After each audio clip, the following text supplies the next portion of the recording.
Vice President Kamala Harris getting a lot of heat as she closes out her first year in office. After months of bad headlines, reports of inter-office conflict, and low approval numbers, the VP says this was her biggest failure. Take a look. What do you think your biggest failure has been at this point? To not get out of D.C. more.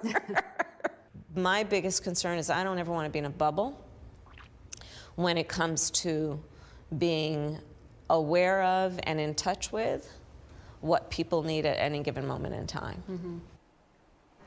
Tomi, exactly, her failure was that she didn't get out enough. Well, she could have gone to the border a lot more times, and she didn't because, I don't know, she's the border czar.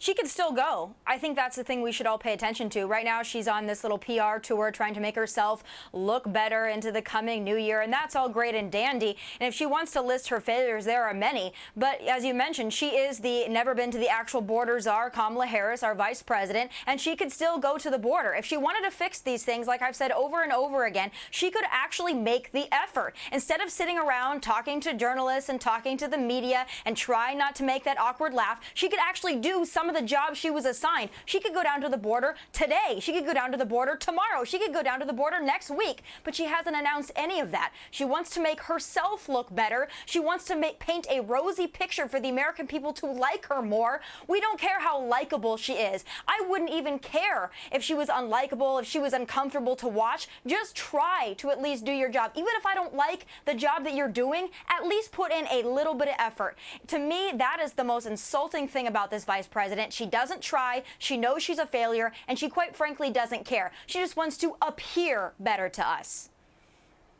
Right, right. And they put her out on this press tour, to be fair here, at the end of the year because they're trying to basically rehab her image, Todd. I want to play another soundbite from that CBS interview. There's a lot to dive into here. But in particular, you know, this is her being asked about whether she's being set up to fail by Biden, which many of her defenders are saying. Listen. No, I don't believe I'm being set up to fail. I'm Vice President of the United States. Anything that I handle is because it's a tough issue, and it couldn't be handled at some other level. Todd, is she handling it? Oh, absolutely not. But that answer, Cheryl, is really for an audience of one, and that audience, of course, is Joe Biden, really trying to tamp down the stress that she caused in the White House over the last couple of weeks with the leaks that came out of her office, basically saying, I'm not happy with the job I'm doing, I'm not happy with the tasks I've been assigned, and I really don't want to do them. This isn't the role of the vice president. Basically, she's on this charm offensive, trying to say all that you leaked wasn't true, and I don't think the American people are buying it. You know who is buying it? The media organizations who, again, a few weeks ago got that instruction from Jen Psaki and the White House basically saying, we need better press coverage. You're not giving us the good press coverage that we deserve because we're Democrats. And what did the liberal mainstream media do? Lock, stock, and barrel, being like, okay, we need to come around for you because, you know, 2022 is right around the corner and we don't want to do anything to hurt Democrats going forward. That's exactly what this is. And I do not think the American people are buying it. It's funny you say that, Todd, and I'll take this to Carly because she also has been pushing big the voting rights bill because she says that democracy is the biggest threat to the country right now. So she's pushing that voting rights bill, which I think would hurt democracy more. And let's all remind everybody that democracy got her and Biden elected a year ago. Come on, Carly. Democracy and climate change, she said, are the two biggest national security threats to the country. You know, when it comes to Kamala Harris, the Biden people, according to reports, are frustrated because they see her as unprepared and a political liability. And Kamala Harris is frustrated because she feels like she's being set up to fail. And I actually think that both sides are right. Kamala Harris right now is a political liability, and it has everything to do with messaging. Whether you liked President Obama or not, he was an excellent political messenger. Nobody could fire up a crowd quite like President Trump. But with Kamala Harris, even when she does softball interviews, she seems unsure and hesitant and uncomfortable being there, and people can sense that. I also do think that President Biden is setting her up to fail by giving her the border job because that is a political lose-lose to have in a Democrat's portfolio. No, I agree. And Lauren, also when it comes to foreign policy, if you want to talk about failures, let's talk about Afghanistan for a second. She also addressed that issue as well. And listen to her defending that chaotic and deadly withdrawal from that country.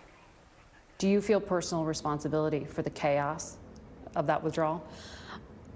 I fully supported the president's decision to, after what was taking on the fact of being an endless war, of pulling American troops out.